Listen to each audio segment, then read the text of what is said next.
Another day in Saigon. Another day in Saigon.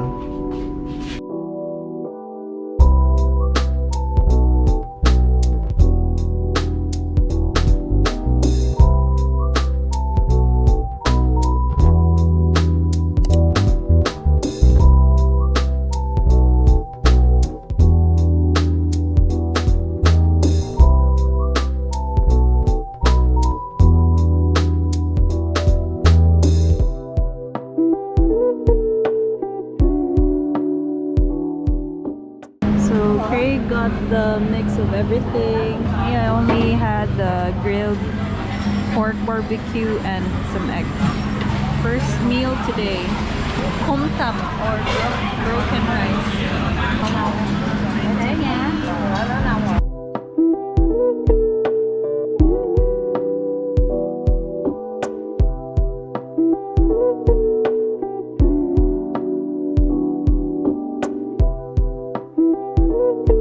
Grabe kadako silang baboy. Feel ko yung baboy kaya rin ko ito. Steak. American rice. American rice. Additional mo yung rice. Makabungog. Okay na lang yung siya. Lami na po siya ba? Personally, I didn't like it kaya it's too sweet for me. I think mas prefer na ko ang among gikaon na komtam last night sa kilid-kilid ra. Okay, like sakto dyan siya sa akong taste buds. Amo na bayaran kay Kuan 299,000. So mga 600 pesos sa paduha. Kasi kakaingon mahal kay nabungog man ta. Yeah, we also have something for takeaway. Kapag iti take out gani, grabe ka daghan. Wami kay ba, but it looks good. It's only Ayo. 8K.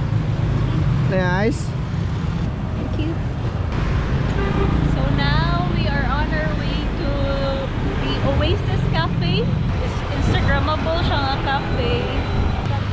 Grabe ka init. First bite. Tago ano siya? 8,000. So 16 pesos. Okay man siya. More siya pudding but not sweet. I don't know what's the flavor. It's not pandan. Maybe it's pandan pero gitihik. Okay na siya. Good for dessert.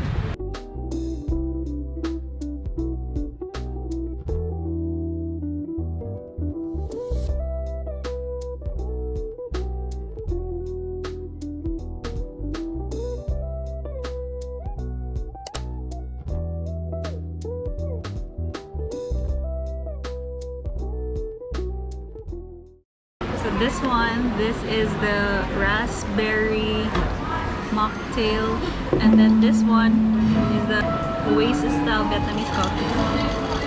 This will be our first time trying Vietnamese coffee.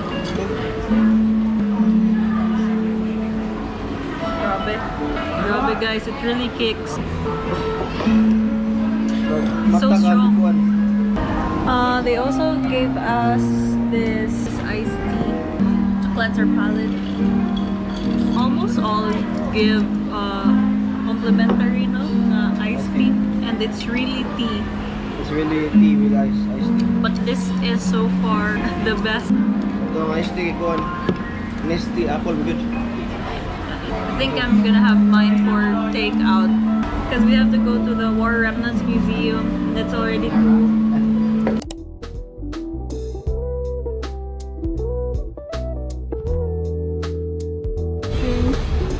Iboy.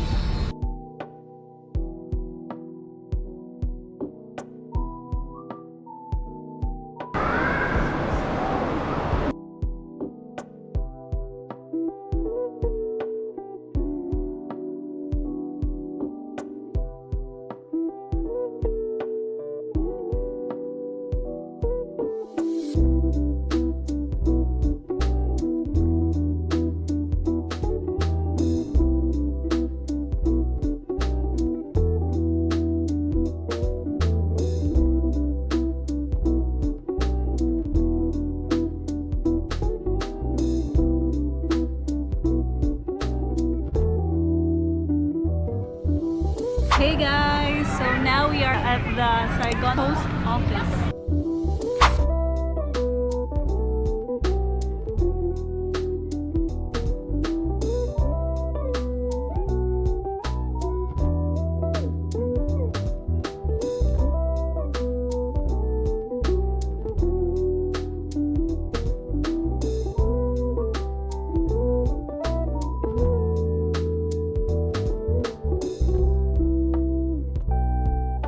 Souvenir shop, diri daghan kayo.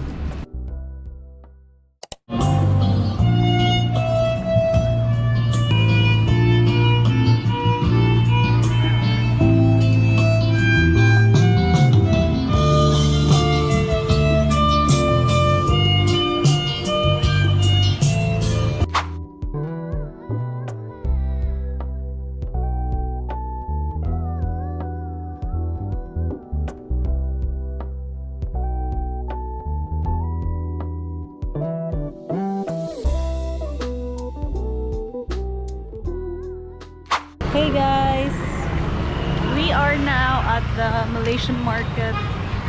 Kita ng food na food. Yeah, we're looking for food, but we're going to Benton first. Kay, Palit ko og slippers lang, palakaw-lakaw. because he's always wearing As lap ko.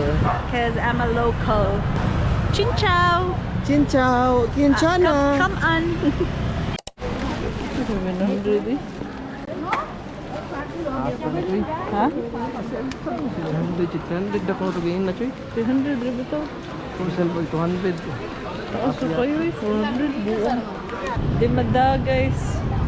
Ilang fake na Crocs kay ang first na nag-offer na mo is 300. Sunod yung ako na 700. 114 na 700. 1.4 yabag sa original. Ato lang ko palit sa outlets. Palit ako guwan dito mga Rikyaw. Yeah, honestly, I don't like the vibe sa Benton Market. They seem kind of pushy and the prices are too high. No, overpriced ra kayo.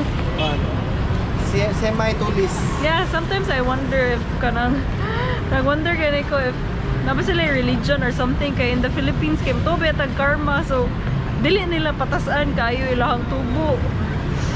But here, grabe eh. The difference ba 300,000 and 700,000 kalayo ana. And Feel ako negotiable mo itong 300, yeah. So that was left me in. Wala mi ni-eat dito guys kay wala lang, dili na ko feel. Yeah, feeling next time kay hindi ko mag-kuwan. Ganahan ko mo try ito pancakes ra pero wala sila ilain ko. And now meron ako trauma sa mga Michelin kay ma-disappoint ko sometimes. So we are now at the side of the road. Yeah. Nabig may pa. That's the Benton Market. Yari kami nag-order. Happy eating! I got the normal beef pho. And then Craig got bonbue. The thick noodles, like an udon noodle. And I have sugar cane. I think Bali.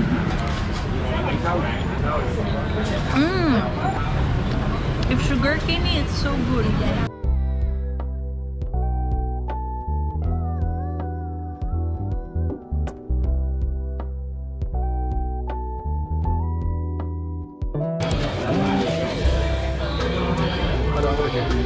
Dark choco, my grabe, aftertaste. Choco din.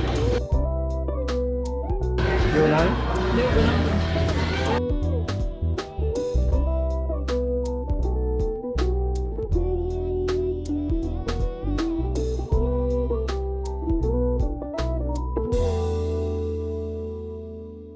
So it's currently around 11, almost 12 na.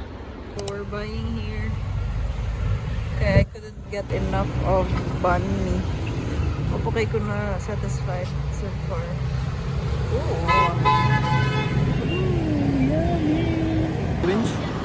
Look at their banh mi, so big.